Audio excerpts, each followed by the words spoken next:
BPL এর দ্বিতীয় আসরে চ্যাম্পিয়ন হয়েছিল ঢাকা গ্যালাডিয়েটর্স। সেবার দুর্দান্ত খেলেছিলেন মোহাম্মদ আশরাফুল, ছিল একটি সেঞ্চুরিও। কিন্তু সেই আসরেই ফিক্সিং কেলেঙ্কারিতে জড়িয়ে নিষিদ্ধ হন আশরাফুল। সম্প্রতি নিষেধাজ্ঞা কাটিয়ে জাতীয় লিগ দিয়ে পেশাদার ক্রিকেটে ফিরলেও ফ্র্যাঞ্চাইজি ভিত্তিক টি-20 টুর্নামেন্ট আর জাতীয় দলে আরও 2 বছরের জন্য বিবেচনা করা হবে না জাতীয় দলের সাবেক এই অধিনায়ককে।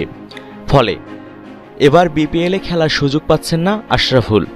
সেটা নিয়ে আশরাফুল বৃহস্পতিবার কথা বলেন গণমাধ্যমের সাথে।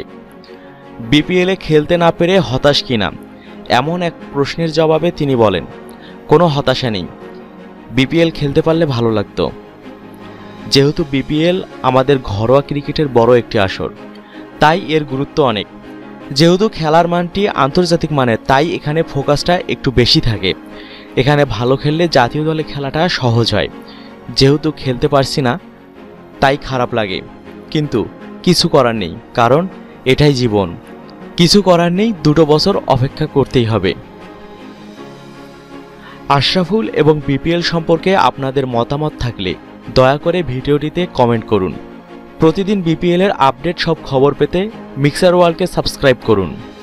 খেলা দেখুন, খেলার খবর শুনুন, চোখ রাখুন মিক্সার ওয়ার্ল্ডে।